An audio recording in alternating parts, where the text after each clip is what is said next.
We've just finished our final bit of filming and we're heading back to the hotel.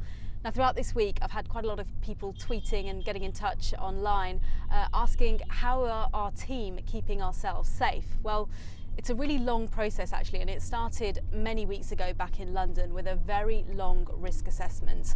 On that, we filled in all our details, we talked about every single part of our plan, and we assessed the risk involved in all of it. We also came out here with a biohazard expert. His name's Matt. Look at the camera shot. He has been monitoring everything we're doing. He makes sure we're staying safe, and he's got lots of disinfectant gloves. He's got all our biohazard suits with him. So he's a really key part of making sure this story gets out. The way Ebola is transmitted is through close body contact. It's spread through body fluids. So we make sure that we keep our hands to ourselves. The instinct is when we meet people that we're going to interview especially, to put our hands out and give them a handshake. But obviously here we can't do that. People understand that. They've got something here called the Ebola handshake, where you sort of pat your chest instead of shaking hands. The other thing is we carry around a little bottle of this disinfectant everywhere we go. It clips onto our trousers, and we are constantly disinfecting.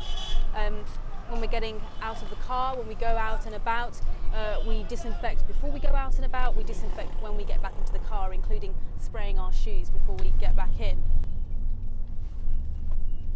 Okay. Caution. So if you go in the office, I would wash your hands on your way out, and I just wouldn't touch things, but it's in theory a completely safe office. So if you go in there, just, you know, Hands to yourself. keep your hands to yourself. It should be completely clean. You'll see that's a green zone. You'll see orange tape on the door. That shows that it's kind of a medium risk zone. So I'll go in there, but you shouldn't while I get dressed in PPE.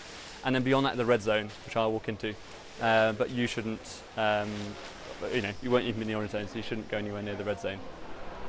We're just in the green zone at the moment. Here we are perfectly safe, but it's just through here that things are much more dangerous. This is the amber zone. This is where medics get themselves suited up, and beyond there is the red zone. That is where suspected Ebola patients are isolated. One of the other more high-risk things we did was we went to an Ebola graveyard, and for that bit of filming we wore full white plastic bodysuits.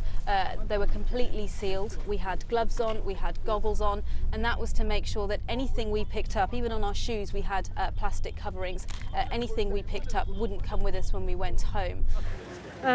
We're boiling hot, we're sweating in these things. We haven't been in them for more than half an hour. I've got sweat coming down and gathering in my goggles. I've got sweat gathering in this mask. I just want to get this stuff off.